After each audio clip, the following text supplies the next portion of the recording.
Assalamualaikum warahmatullahi wabarakatuh. Hai everyone, perkenalkan nama saya Nandarina Wulandari dengan NIM 207200054. Saya dari kelas 4C Tadris Biologi, Fakultas Tarbiyah dan Keguruan Universitas Islam Negeri Sultan Taha Saifuddin Jambi. Nah, pada video kali ini saya buat untuk memenuhi tugas UAS Micro Teaching dengan mata kuliah Kurikulum Pendidikan dengan dosen pengampu Ibu Devi Novalian MPD dengan materi struktur dan fungsi tumbuhan. Selamat pagi anak-anak ibu, apa kabarnya hari ini? Insya Allah sehat semua ya. Nah, bagaimana anda semua? Apakah pada pembelajaran hari ini anda semua hadir? Insya Allah hadir ya. Nah, pada pembelajaran kali ini kita akan membahas mengenai materi struktur dan fungsi pada tumbuhan. Salah satu tumbuhan yang ibu pegang contohnya adalah Amaryllis. Nah, kira-kira nih di sekitar lingkungan anak ibu ada nggak sih tumbuhan yang hidup?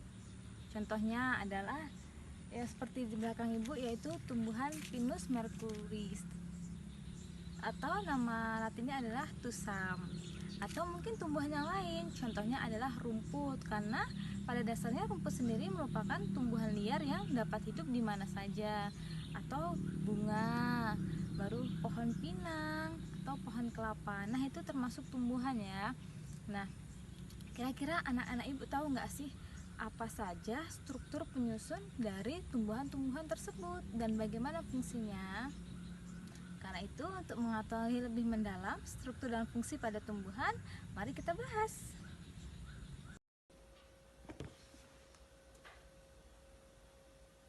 Baiklah, untuk melanjutkan materi pembahasan kita mengenai struktur dan fungsi pada tumbuhan, di sini Ibu akan mengambil satu contoh tumbuhan, yaitu tumbuhan bayam atau Amaranthus, yang dimana anak-anak Ibu bisa lihat pada bayam ini terdapat akar, batang, dan daun.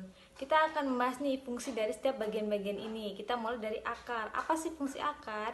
Fungsi akar adalah menamatkan tubuh-tumbuhnya pada media tanamnya atau pada tanah. Selain itu, akar juga berfungsi untuk mengangkut air dan mineral. Namun pada beberapa bagian tumbuhan, akar itu memiliki fungsi sebagai tempat penyimpanan cadangan makanan. Contohnya pada singkong dan bengkuang.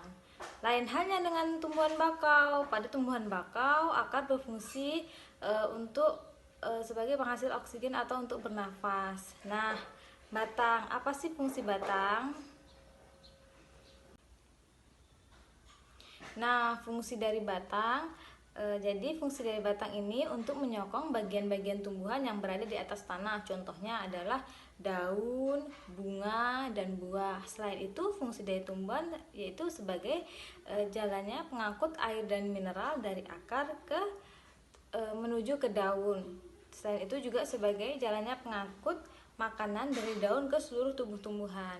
Namun di beberapa tumbuhan, akar juga memiliki fungsi sebagai tempat penyimpanan cadangan makanan. Contohnya pada tebu. Nah, selanjutnya kita akan membahas mengenai daun. Apa sih fungsi daun? Jadi, fungsi daun sendiri sebagai alat untuk mengambil gas karbon dioksida atau CO2 yang digunakan sebagai sumber untuk mengatur sumber bahan baku dalam fotosintesis, mengatur penguapan air atau transpirasi, dan sebagai pernafasan atau respirasi. Jadi udah jelas ya tadi apa aja sih fungsi-fungsi yang terdapat pada tumbuhan bayam ini, dari akar, batang, dan daun.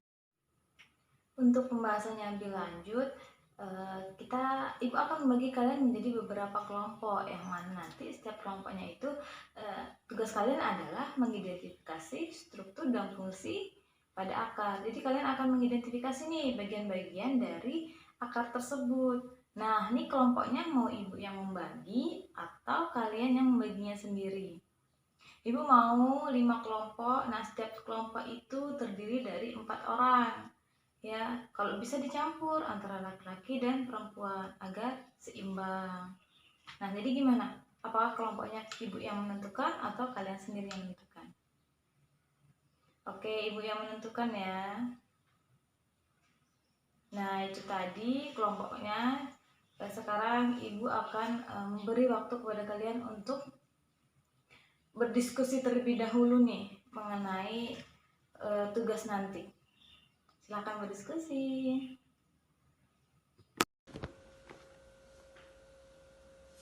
Baiklah, sesuai instruksi dari Ibu tadi, apakah semuanya sudah membagi kelompoknya atau sudah mendapatkan kelompoknya masing-masing, atau ada yang belum dapat kelompok? Nah, alhamdulillah udah dapat kelompok semua ya. Jadi, tugas dari kelompok ini adalah di sini Ibu punya dua media. Yang pertama adalah media ini gambar dari penampang membujur akar dan kertas kecil, yang dimana di kertas kecil ini terdapat nama bagian-bagian dari penampang membujur akar ini. Kan seperti yang anak-anak Ibu bisa lihat di sini belum terdapat nih nama-nama bagiannya. Nah, tugas dari anak-anak Ibu adalah meletakkan nama-nama yang telah Ibu tulis ke media ini sesuai dengan bagian-bagiannya. Jika sudah, nanti kita akan mengoreksi kira-kira benar atau tidak pekerjaan kelompok yang sudah kalian kerjakan. Setelah kita mengoreksi, Ibu akan menjelaskan kembali bagian-bagian dari setiap struktur jaringan tersebut. Nah, Ibu memberikan waktu kepada kalian 2 menit untuk mengerjakan ini. Selamat mengerjakan.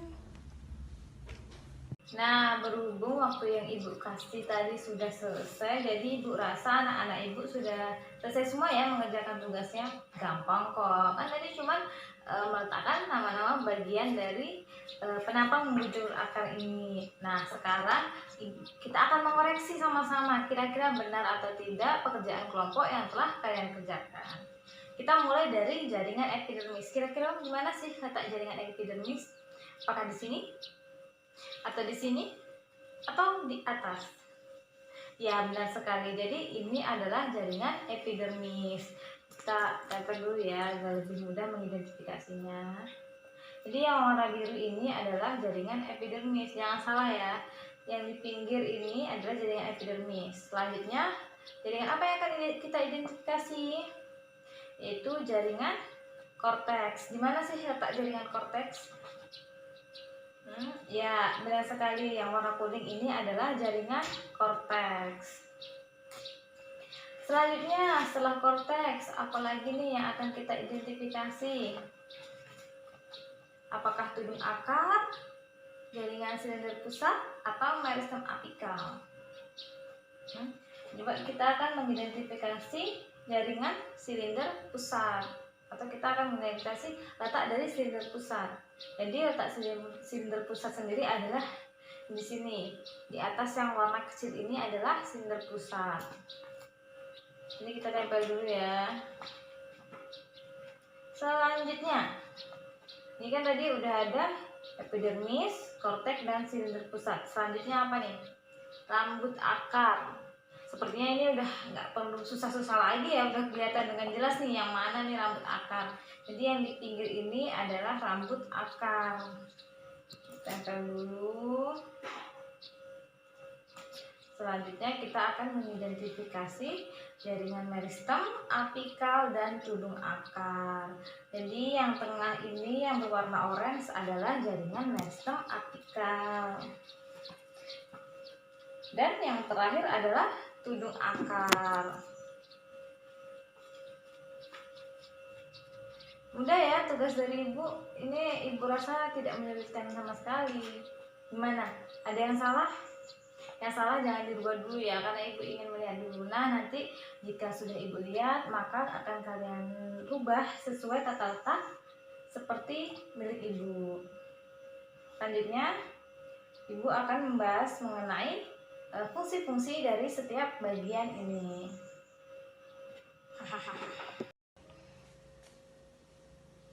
Nah, tadi kan kita sudah selesai mengidentifikasi bagian-bagian dari penampang membujur akar ini. Sekarang, Ibu akan menjelaskan fungsi dari setiap bagian-bagiannya. Kita mulai dari jaringan meristem apikal. Apa sih fungsi dari jaringan meristem apikal? Jadi, jaringan meristem apikal ini merupakan jaringan yang sel-selnya itu terus membelah dan membuat akar semakin panjang. Jadi, udah jelas ya, kenapa sih akar itu semakin panjang dan merambat kemana-mana? Itu disebabkan adanya jaringan meristem apikal. Selanjutnya Ibu akan menjelaskan mengenai tudung akar. Jadi tudung akar ini berfungsi untuk melindungi sel-sel meristem apikal saat membelah agar tidak terjadi kerusakan. Selain itu, tudung akar ini berfungsi untuk menguatkan akar pada media tanamnya. Contohnya seperti pada tanah. Nah, ini dari dua jaringan ini sudah menjawab fungsi dari akar yang pertama, yaitu menambatkan tumbuh-tumbuhan pada media tanamnya atau pada tanah. Jadi jaringan yang berperan adalah jaringan meristem apikal dan tudung akar. Selanjutnya Ibu akan menjelaskan mengenai epidermis. Apa sih epidermis? Jadi epidermis sendiri merupakan jaringan terluar dari akar yang dinding selnya itu tipis sehingga memudahkan air dan mineral masuk lalu diteruskan ke dalam korteks dan silinder pusat. Namun di beberapa bagian epidermis ini bisa termodifikasi menjadi rambut akar, yang dimana rambut akar ini fungsinya adalah untuk memperluas serapan air dan mineral. Jadi semakin banyak rambut-rambut akarnya, maka semakin banyak pula penyerapan air dan mineralnya.